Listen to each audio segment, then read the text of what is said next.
You're listening to the We Are Libertarians podcast network. Find all of our shows at wearelibertarians.com. Welcome to the Chris Spangle Show. My name is Chris Spangle. It's so great to be with you. And first and foremost, thank you to everyone who is a Wall Plus member. Make sure you check out all the benefits of being a Wall Plus member at joinwallplus.com. That is WAL, as in We Are Libertarians, for the network. So go check that out. This is a show that I've wanted to do for a while, and, Vaughn, we're like best friends. I talk to you every day. I have no idea how to say your last name. Spargur? Spargur. Spargur. Okay. So Lars and Jake and all the Patreon members that I get wrong. It's not just you.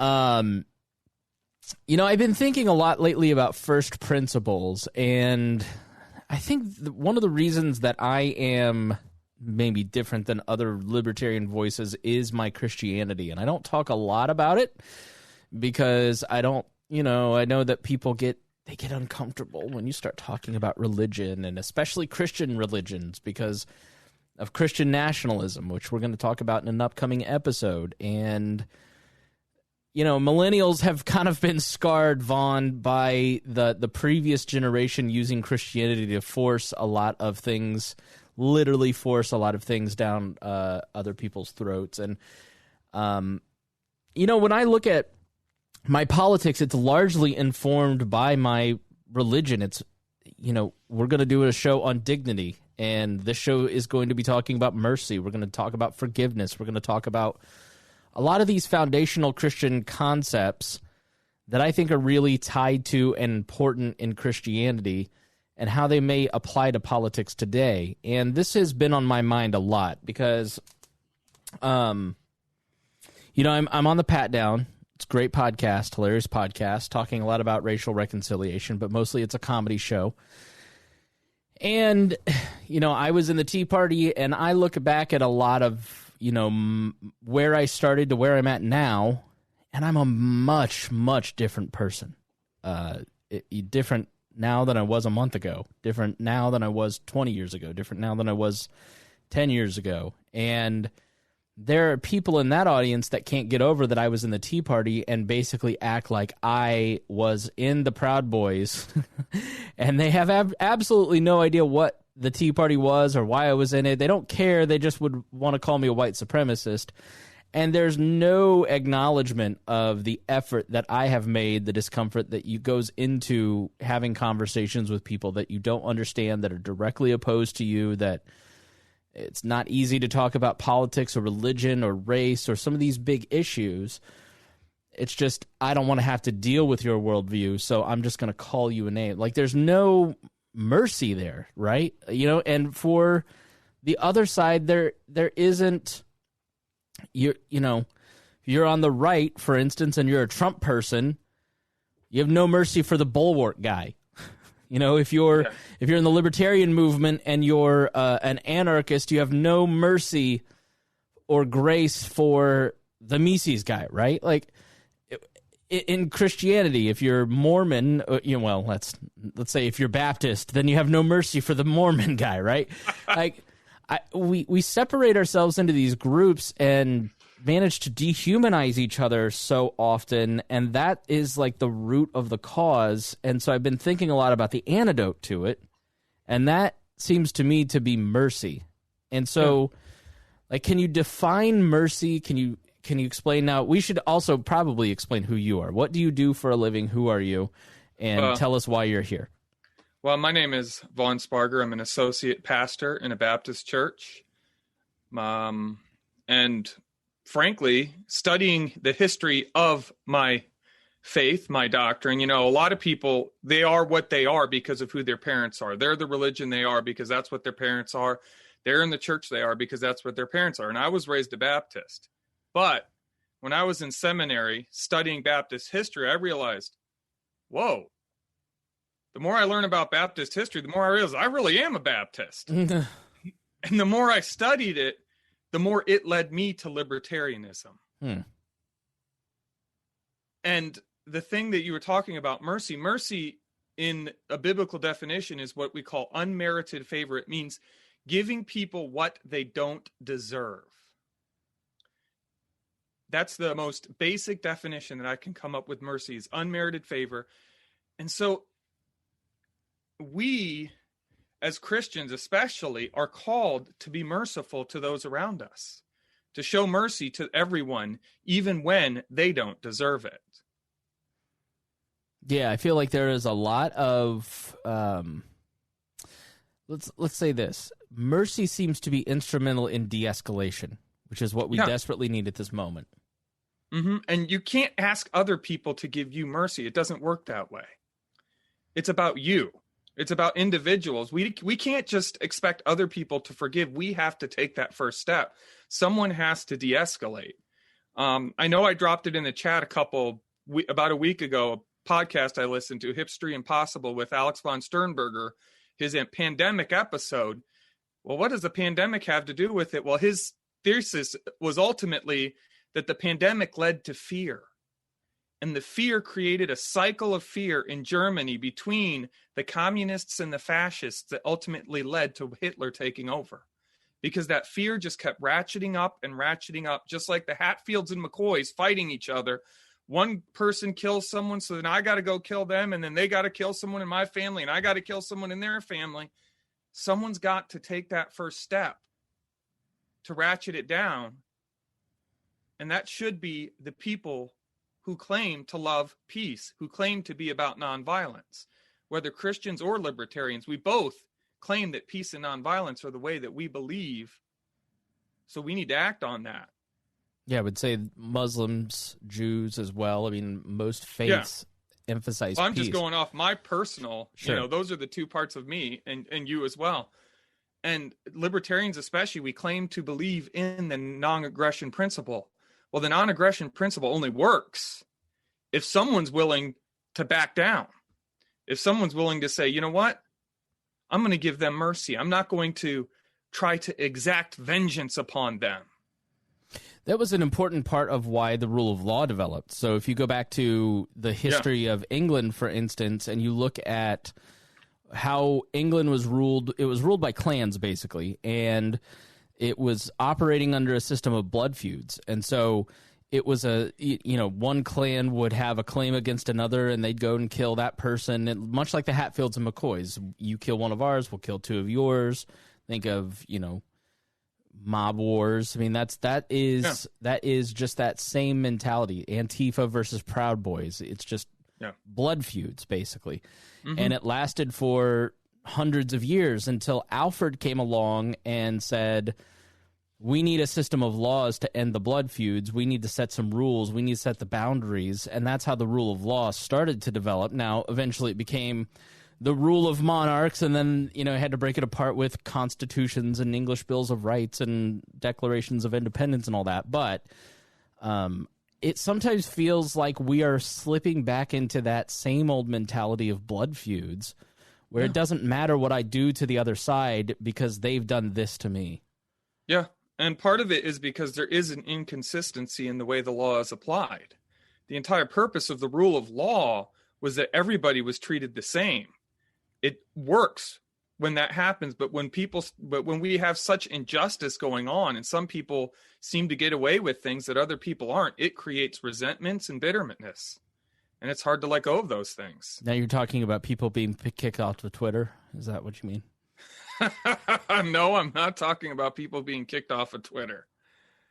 Yeah, I think you look at the people getting pardons from Trump, they're the people who paid $100,000 to $2 million, and they're getting pardons to get heard, to have, like John Kirikou, who I've met, great guy, paid $50,000 to have his pardon heard, and then $50,000 if it got licensed, so he could get a $700,000 pension.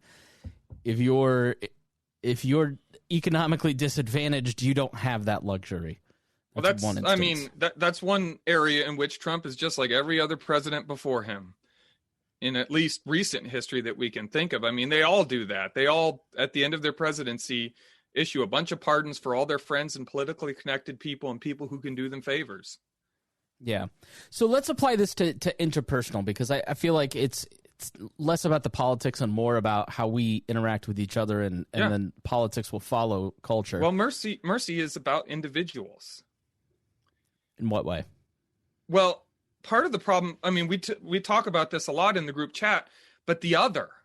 Mm-hmm. It's hard to have mercy. It's hard to feel empathy for just a nameless blob of people that you don't see as people. You just see them as the other, the liberals, the left, the commies, the MAGA, QAnon, whoever, right? Yeah, the QAnon, the MAGA. They're just this nameless blob that we ascribe all of everything we hate to them. And the truth is, there's a lot of similarities between us. Everybody, I mean, you get anybody in a room with you, just you and them, you can probably find something you have in common. Yeah. I tried to do this with journalists because I found myself kind of, I'm attracted to journalists. I always wanted to be a journalist, and I found myself kind of buying into the evil media. They're the enemy of the people, journalists, And so I've really kind of made a point of trying to reach out to journalists and talk to them and, privately. And why do you think the way that you do? Just to get a better understanding of where they're coming from, reading a couple books on journalists like an up and coming journalist that would, it's like, that's one way that I've tried to institute mercy. Like, as you're going about your day, what are some other ways that people, other than just trying to understand the people that you don't want to understand, what are some other ways to exercise mercy? Well, we can't feel empathy for every single person in this world. It's just too much for one person. And so one thing we can think about, you go back to the Christianity, and Jesus tells the parable of the Good Samaritan. When Jesus gives he's asked, what is the greatest commandment? And he says, thou shalt love the Lord thy God with all thy heart. And the second is like unto it, thou shalt love thy neighbor as thyself. Well, someone asks him, well, who's your neighbor? And then he tells this story of this man who is walking down the road, gets beset upon by a bunch of robbers, gets beat up within an inch of his life and left for dead. And a couple of super religious people walk by. They ignore him because they got more important things to do. And then another man walks by, a Samaritan, and I won't get into all the context of that, but he helps the man that had been beaten up. He helps him, and he had no reason to. The man who was hurt on the road was Jewish. This was a Samaritan. There was a lot of bad blood between these two groups of people. They hated each other. And there would be excommunication and alienation if he did help the Jewish man. But he still helped him. He picked him up. He took him to a hotel or an inn, paid for his room and board, paid for the medicine to take care of him. And at the end, Jesus asked the man who asked him, who's thy neighbor? Well, who was his neighbor? And he said, well, the Samaritan. And the point of that story is that your neighbor is who is in your life. We get so focused on all these crimes and all these things that are happening completely outside of where we live, of the people we talk to. We're worried about something that's happening in California, and we're in Indiana, or we're in Ohio. Stuff that's happening to people we don't even know, and we get angry and set. Well, stop worrying about that stuff. Start focusing on the people that you know. Start reaching out to them. Start showing them love. Start showing them mercy. Because, when your brother does something mean to you, if you have a good relationship with them, I'm not going to say everybody does, but you show them mercy. Hate that rat bastard. I'm just kidding. Vaughn's a cool pastor because we curse in front of him and post horrible memes, and he just doesn't say anything. So, no, I think that's exactly right. I mean, I struggle with willful ignorance. I don't suffer fools well. Yeah. Trust me, I know exactly what you're talking about there. It's hard. It's hard. And it's for and I get it from both sides because of these two audiences. I get the willful ignorance from the right and the willful ignorance from the left. And I find that I just want to be understood. It's like when I'm talking to these various groups, it's like, I just want you to understand where I'm coming from, and I want you to understand my perspective. And I'm so busy trying to get that across to some people that I forget that I need to listen to their experience. Yeah, well, because, I can't affect you. I can't make you listen to me. I can't make you do what I want you to do. I can't make you be nice. I can't make you forgive me. The only person I can affect is myself. Right. And so it doesn't matter what's going on out in the world. It doesn't matter what everyone else is doing. That doesn't excuse me from doing what I need to do.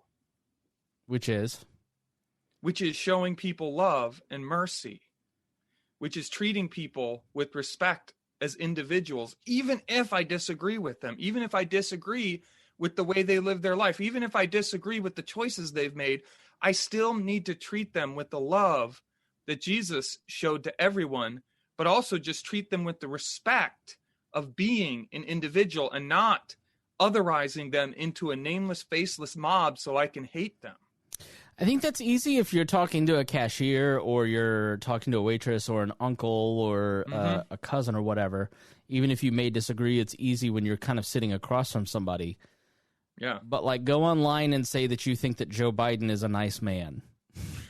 Well, he's a war criminal, and he is.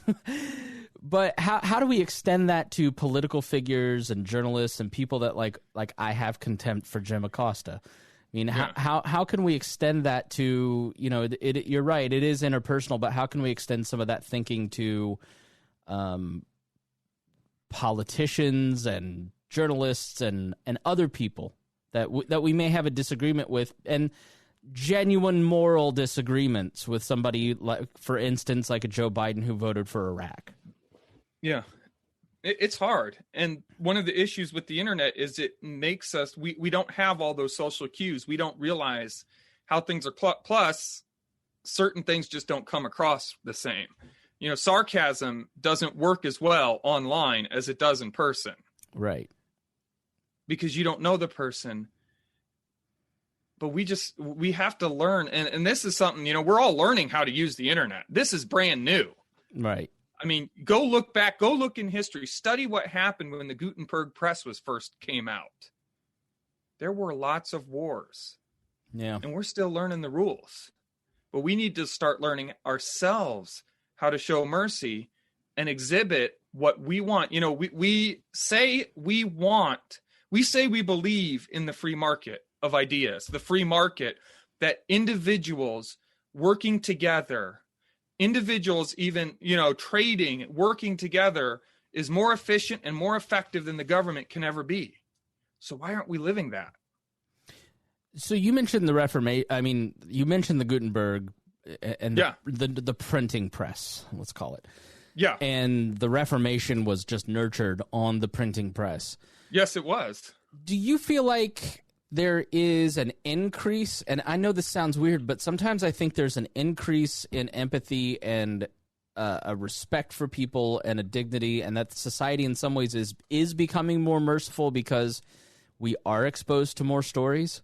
Or I do think that is happening, because part of what we're seeing is a pendulum swing where we're moving in a certain direction, but people who don't like that are fighting against it.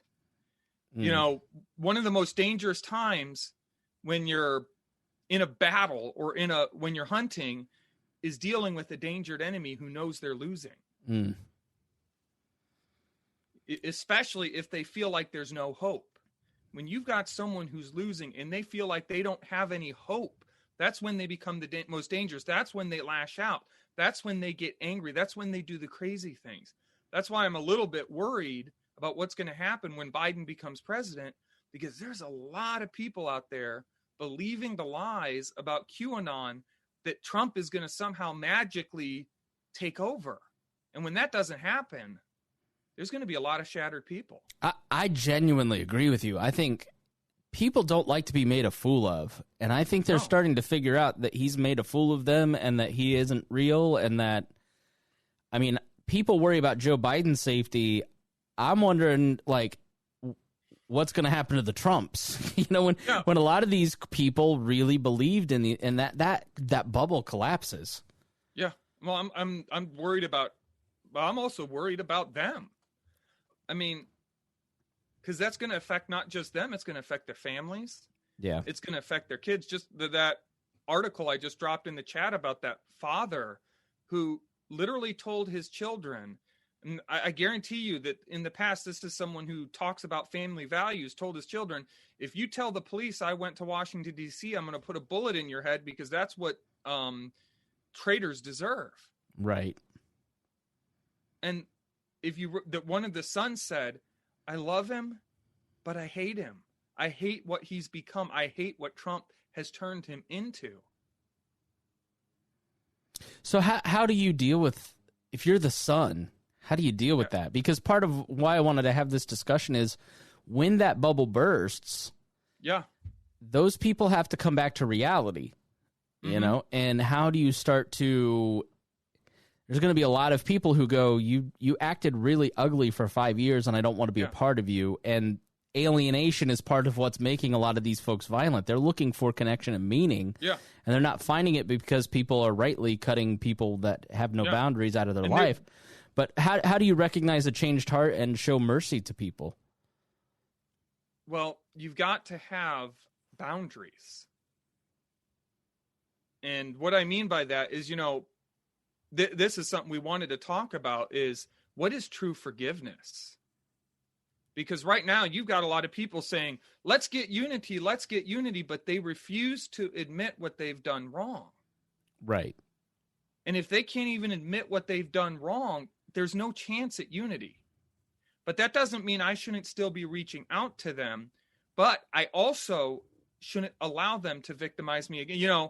One of the biggest problems you see in many churches is they expect women who are being abused by their husbands to stay in that marriage or to even reconcile with the husband with no boundaries, with no way to keep the husband, to force the husband to treat the woman correctly. Right. And,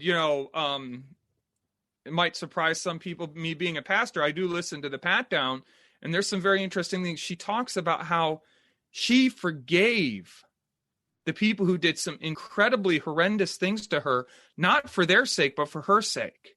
Right. But that doesn't mean she's letting them back in her life. Right. Because forgiveness isn't the same thing. There's got to be boundaries, and the person has to show true contrition, especially in families when there's abuse or anything like that. You've got to say, you've got to make sure they know it's not just, oh, I'm sorry, let's go back to the way things are. Well, you can't go back to the way things were. That's not what forgiveness means.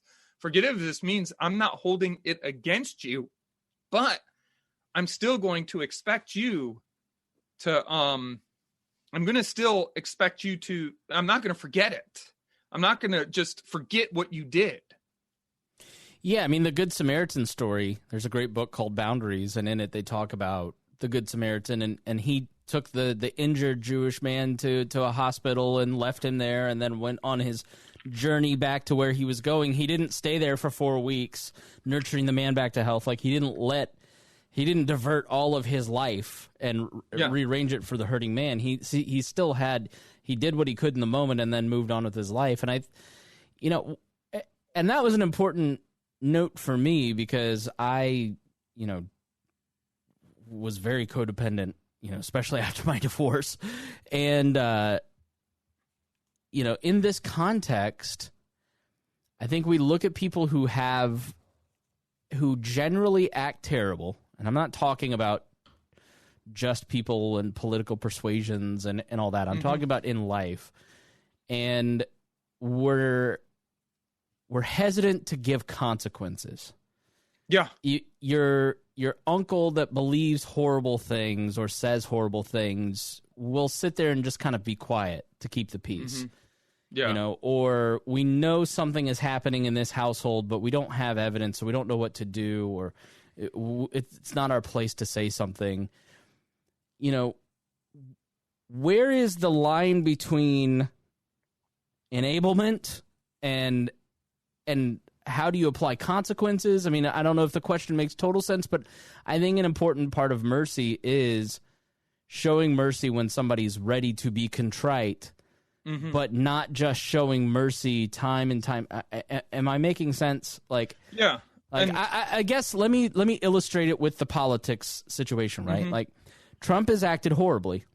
Yeah. Unlike Richard Nixon, who resigned and took responsibility and said, I'm sorry, Trump has absolutely no contrition whatsoever. and he's done something worse than Watergate, and he still doesn't feel contrite.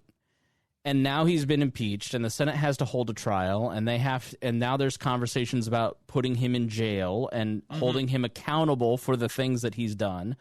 And in my mind, there should be consequences. But at the same time, if there are stern consequences for this man or for the people that have followed him, there's a very real chance of that backfiring in the public, right? Like, so yeah. If you don't apply the consequences, then things never change, because they didn't apply it to Nixon and things didn't change, even though he was contrite. But at the same time, like, if we don't show some mercy to some of these folks, then how do they break out of this mindset? Yeah. Well, part of showing mercy doesn't mean letting them get away with doing wrong. What it does mean is not rubbing the salt in their wounds about it. So don't remind them every time you see him, hey, remember how stupid you were? Right.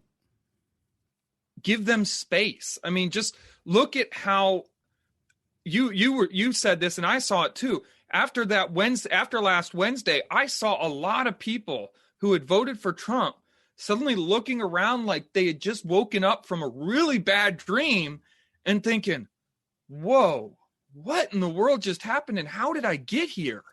And how was I complicit? Yeah. But then, in a very short amount of time, they were able to switch that narrative because people started going after them, started attacking them. And that moment of vulnerability disappeared because they were being attacked for other things they felt. And so they began to circle those wagons again. They started going into defense mode. Yeah. And so we've got to try not to rub the salt in people's wounds while still holding them accountable for what they've done. But once they've shown true contrition, and, part of it is celebrities don't get true consequences. I mean, I think about this often. Mel Gibson. Yeah. How many times has he been allowed back into polite society after saying some crazy thing? Right. And, as a Christian, I totally believe in forgiveness. But there are some things that the Bible says if a pastor does them, they can't be a pastor. Right. That doesn't mean I don't forgive them if they did that sin to me or someone I know. That doesn't mean God doesn't forgive them. That doesn't mean that we shouldn't forgive them. But that also, just because we forgave them, doesn't mean we say, oh, okay, you can be a pastor again. No. It doesn't work that way. There's some things that disqualify you from leadership. Yeah, there are definitely some things that disqualify you from leadership. And what about restoration? I mean, on the other side of that, you have, let's say, Ben Sass. I don't know where Ben Sass stands. Somebody like him who seems to understand what's right and wrong in all this situation, but to win re-election in the primaries was quiet and has sort of gone along to get along somewhat, and now he's showing contrition. Yeah. And you kind of go, well, I sort of believe the guy because he's showing some courage, but he doesn't have a lot of courage, and I don't. Yeah. It's almost like somebody who's kind of can't get out of the cycle, right? Like can't kick it. How do you deal with somebody like that? I think a lot depends on how complicit they were, partly. Every person's different. And that's what we've got to realize. Every single person in it's, as libertarians, we often have a problem with, it's just the government. The government's evil. The government's full of individuals. There's a theory I learned about in various libertarian podcasts. I believe I heard about it first on the Tom Woods podcast called public choice theory. Mm-hmm. And it's basically applying the idea of free market and incentives to the government. So people in the government are going to do what they're incentivized to do. And right now, the way things are, all that power, because we have allowed the government to have so much power in our lives. Tricia sometimes says, I'm my own president. because she's saying, I'm not going to let the government control my life. And you know what? Yeah, the government's powerful in some ways, but we need to stop letting them control our life. Stop worrying about them as much. Start focusing on what we can control. I can control myself. I can control what I do with other people, how I treat other people. I can't control Ben Sass.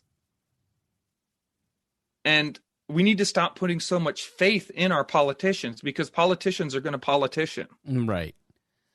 I mean, that's a part of the game. Yeah, and I'm sort of using these people as avatars because I think there's a lot of there's a lot of parallels in human behavior in some of these stories that people are more familiar with. You know, it's hard for me to talk about, you know, Uncle Bill and my Aunt Susie and the things I'm having struggles with there. I mean, so in terms of mercy, you know, as we kind of bring it home, I know you've thought a lot about this and have prepared a little bit. I mean, what are some other things, what are some other thoughts on mercy that we ought to be thinking about? Well, one other parable that keeps popping into my mind is the parable of the unjust servant. Do you remember that one? Mm-hmm. Where nobody knows the Bible better than me. My favorite is Corinthians 2. No, he said 2 Corinthians. 2 Corinthians. 2 Corinthians. But the unjust servant was this guy who owed his master, his boss, a huge amount of money. It was an insane amount of money, more money than a normal person in that time could have ever made in a lifetime. And the boss just forgave him of that debt. And then he went and found a friend, a coworker who owed him like a day's wages. So say $200, and he threw him in debtor's prison over that debt. And then the boss man came back, found out about it, and he threw the original guy back in prison because he said, look, I forgave you this huge debt and you couldn't forgive him that tiny little debt. And that's something we need to think about in our lives. Think about all the things that I'm not perfect. You're not perfect. We've all made mistakes. We've all done stupid things, but we can show people mercy. And part of learning how to show people mercy is just get to know them. Yeah. Get to know their struggles, get to know their difficulties. One thing that really helped me in my journey was going outside of my box. Like literally, I started trying to listen to political perspectives I disagreed with, not so I could get some ammo, not so I could figure out what those crazy people are saying, but so that I could understand how they were thinking, so I could understand why they think the way they do. Not even for ammo, but just so that I could empathize with them. And I think that's what we need, because most people don't believe the things that they believe, the things that they want. It's not because they're evil. They want to get everybody. They think what they believe is virtuous. Yeah, most people, I think, act for, and I really try hard in the show to illustrate this, to show people how I do it, because I really try hard at it. Like, I don't like Trump, and I don't like what he's turned a lot of people into, and I know that comes across in the show. But like when the Capitol took place, I tried hard not to just buy into they're all domestic terrorists. All 100,000 people need to go to jail. All 47 million people are terrorists. Like, I think that's just dishonest and doesn't work. Like, it's not merciful. It's not graceful. Like, you have to look at it. Like, when you dig in, the people that are there for their perfectly rational reasons to them in their reality. Yeah, in the reality they're living in. People who go to Black Lives Matter events now, there is no equivalent between people who are trying to be unoppressed by police officers in the state versus people who are there exercising their rights based on the lies of a con man. Like, they're not equivalents, but I understand why the people at the Capitol, some of them were there. Some of them were there because they believe violence is the right action. Like, I think those people deserve to be in jail, right? Like, and in that case, like the person who kills the cop at the Capitol, that person deserves mercy and that they get due process and a trial. Yes. Not mercy is not letting them go free. Mercy is giving them the benefit of the doubt to explain themselves and giving the consequences based on the facts. But but that's also a protection for everyone else as well. Right. But unfortunately, because so many people are denied that, they feel justified in not wanting to give that to that person. Right. There's a lot of people who go, I'm sorry you feel like a minority for the first time in your life, but I don't have a lot of sympathy because of what you've done to me. Yeah. And once again, we just have to start. We need to take the step, even when people have wronged us individually, when individuals have wronged me, I need to take the step of reaching out to them and showing them love and mercy, even if they don't deserve it, in my head. Because the only way we're going to ratchet this down is if individuals start talking to each other, if individuals start showing each other mercy. I can't show mercy to the whole country.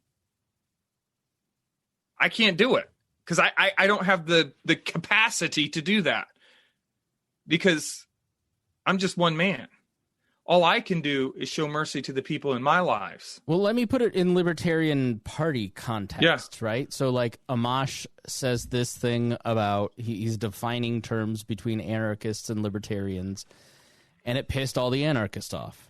Yeah. Well, there isn't a day that goes by as a minarchist that I'm not told by some anarchist that I'm not a real libertarian.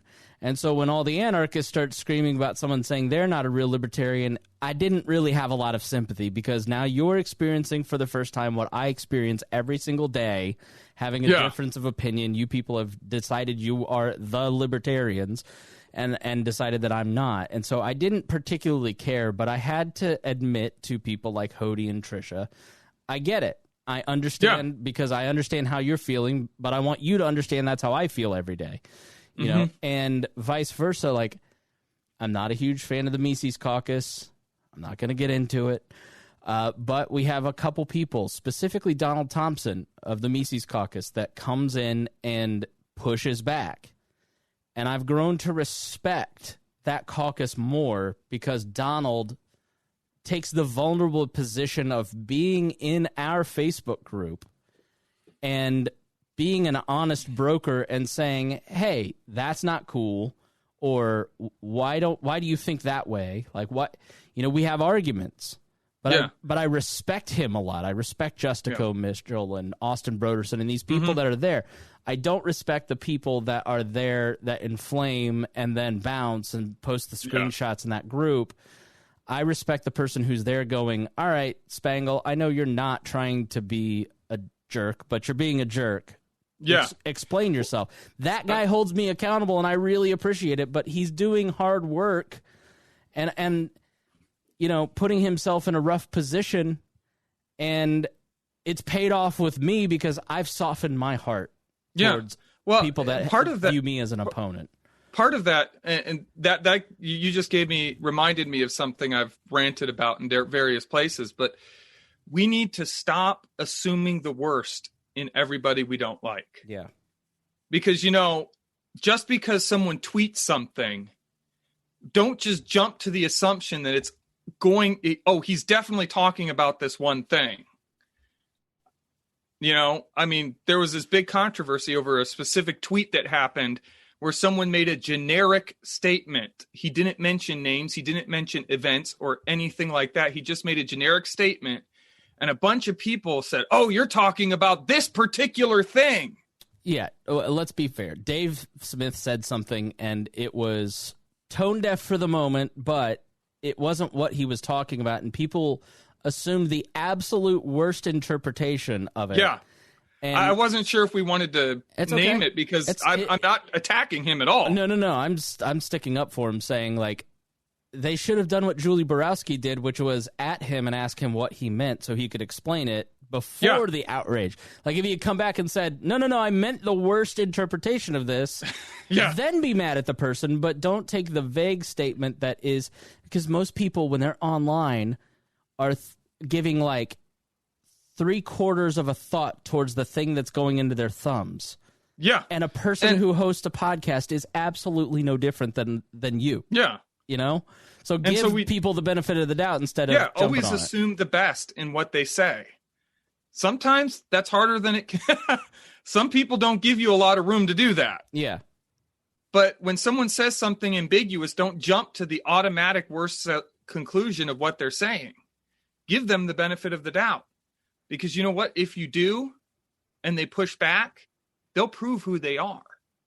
Yeah, I'd say like Nick Sarwark, if people just stop jumping to the worst conclusions about Nick and Dave and screenshotting their tweets and being outraged at them, imagine how much further ahead we'd be. Yeah. You know, and it wasn't even... Give some, like, if you are a Mises Caucus person, give Nick some mercy. If you're a Fakertarian, give some mercy and grace to Dave. Like, you know, I just feel like those are some practical online examples. You know, if you are a progressive liberal and your uncle starts some crap, just keep moving. Just keep scrolling. Don't engage. Like, just go, I'm going to be merciful and not drop some knowledge on this fool. You know, and part of it is you have to look at the circumstances and the context of where he's saying it and what's doing. If someone says something crazy on Facebook, someone you know, and they've got like 1 like and no comments on it, you starting something is going to platform him. It's actually going to increase the reach of what he said. If you really want to talk to him about it, talk to him about it in private so that you're not giving what he said a voice. That's a good point. Like, private message someone and go, hey, what did you mean by this? You know, did you ever think, because I know that happens a lot where somebody will message me and go, hey, do you realize the context of what you just said? And I'll go, absolutely not. I did not mean it that way. Yeah. You know, and like, that just happened. There was some article, I think it was CNN, and somebody said, and this is a great example of it, like, some op-ed on CNN said that they wanted Republicans cleansed, or Trump people cleansed out of the Republican Party. And like, somebody pointed out, like, hey, maybe that's going to trigger people who have a victim complex, who think that they're about to be killed by the left. Maybe you shouldn't use the word cleansed because of it. And they updated the language to mean, you know, and what do you mean? What do you mean by a Trump supporter? Right. You know, there's 76 million people who voted for Trump. But did every single one of them vote for Trump because they were a diehard Trumper? Or a white supremacist?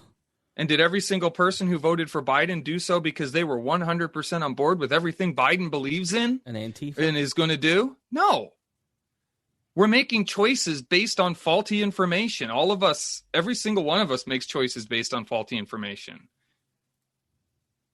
Well, I don't know that we've solved the world. I know this is an example of the conversation that we have in our chat all the time with each other.